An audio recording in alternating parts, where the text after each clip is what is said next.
Taking exception to Chief Election Commissioner Ganesh Kumar's comments at a press conference a day earlier, the India bloc of opposition parties on Monday said it was considering both legal and constitutional measures against the poll panel chief. It is learnt that the opposition is considering moving a notice for an impeachment motion against Kumar, whom it accused of talking like a BJP spokesperson instead of answering questions on the special intensive revision of electoral rolls in Bihar and alleged voter list irregularities. On Sunday, faced with mounting questions from the opposition, Kumar asked Lok Sabha leader of opposition Rahul Gandhi to either submit allegations of vote theft on a sworn affidavit or apologize to the nation. According to sources, the matter of the CEC's impeachment was discussed at a meeting of opposition floor leaders, chaired by Rajya Sabha Lopi and Congress President Mallikarjun Kharge earlier in the day. "We have had discussions and there is consensus.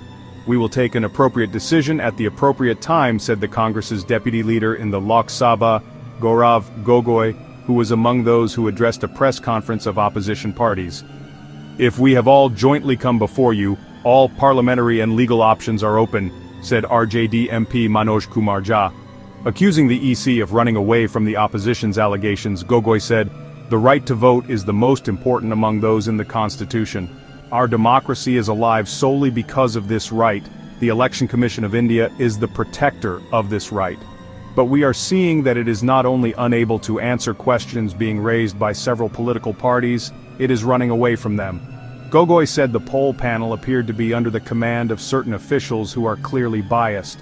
This is why they are against any investigation of voter fraud, adding that MPs from several parties would keep an eye on the EC. Trinamool Congress MP Mawa Moitra said the EC's job as a constitutional body was not to attack the opposition. She said Kumar's press conference on Sunday was a display of puppetry. "Mr. Election Commissioner, sir, I would urge that you leave that to your political masters. This is ludicrous. It is not the job of the CEC to attack the opposition. Your job, sir, is to go into great detail as to what the valid queries raised by the opposition were. Is the list on which the Lok Sabha election was held fraudulent?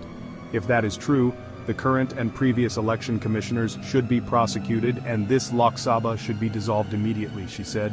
Claiming that democracy is in peril, DMK MP Tiruchi Siva said the opposition would resort to both legal and parliamentary procedures going forward, while Shiv Sena UBT MP Arvind Sawant said opposition parties were expecting clarity from the CEC on the issues they had raised, but instead we got a CEC speaking like a spokesperson of the BJP. CPIM MP John Brittis alleged that the BJP-led NDA alliance had the ulterior motive of making the EC its B team, accusing the poll panel of bias. "We believe there is a diabolical design to adulterate the voter list from Kerala to Jammu and Kashmir," he said. AAP MP Sanjay Singh accused Kumar of making illogical statements and providing no answers, demanding how not even a single vote was added to the rolls in Bihar, even as 65 locked names were removed in the draft rolls published on August 1st. "You cut 65 locked votes in Bihar but did not add even a single one? You could not find one vote to add? What kind of sir is this?" he asked. In a joint statement, 20 opposition parties alleged that the new ECI was under the BJP's control and the CEC gave no clarification or comment on the Supreme Court's August 14th order dismissing arguments against releasing basic data of the 65 lakh voters. Kumar, they said, was also silent on Gandhi's allegation of voter fraud in the Mahadevapura assembly segment that allegedly helped the BJP win the Bangalore Central Lok Sabha seat. ECI has completely failed in discharging its constitutional duty of ensuring a free and fair electoral system in the country. It has now become clear that the ECI is not being led by officers who can ensure a level playing field. Those who lead the ECI divert and thwart any attempt at a meaningful inquiry into voter fraud, and instead opt to intimidate those who challenge the ruling party. "This is a serious indictment," read the statement.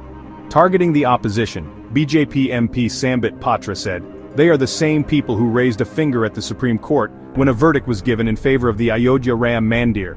They have even called the Indian Army chief a goon, attacked the army, and demanded evidence after Operation Sindoor and airstrikes. The EC writes to the opposition again and again, but they don't visit the EC once. They only have one intention: to save the infiltrators who have come from foreign countries through their own people." How is a CEC removed? The CEC can be removed from office in the same manner and on the same grounds as a Supreme Court judge, as stated in Article 324(5) of the Constitution. The process is also set down in Section 11 of the Chief Election Commissioner and Other Election Commissioners Appointment, Conditions of Service and Term of Office Act, 2023. Article 324(5) states that the Chief Election Commissioner shall not be removed from his office, except in like manner, and on the like grounds as a judge of the Supreme Court, and the conditions of service of the Chief Election Commissioner shall not be varied to his disadvantage after his appointment. It further provides that any other election commissioner or a regional commissioner shall not be removed from office except on the recommendation of the Chief Election Commissioner. The grounds for the removal of the CEC and other election commissioners are also set down in Section 11 of the Chief Election Commissioner and Other Election Commissioners Act, 2023, which regulates the appointment, conditions of service and term of office of the CEC and the ECs. The Judges' Inquiry Act, 1968, Section 3, which pertains to investigation into misbehavior or incapacity of judge by committee, provides that if notice is given of a motion for presenting an address to President praying for the removal of a judge, in the case of a notice given in the House of the People, by not less than 100 members of that House, in the case of a notice given in the Council of States, by not less than 50 members of that Council. Following this, the Act states further, the Speaker, or as the case may be, the Chairman may, after consulting such persons, if any, as he thinks fit, and after considering such materials, if any, as may be available to him, either admit the motion, or refuse to admit the same. If the motion is admitted, the Speaker, or, as the case may be, the Chairman shall keep the motion pending and constitute as soon as may be, for the purpose of making an investigation into the grounds on which the removal of a judge is prayed for, a committee consisting of 3 members.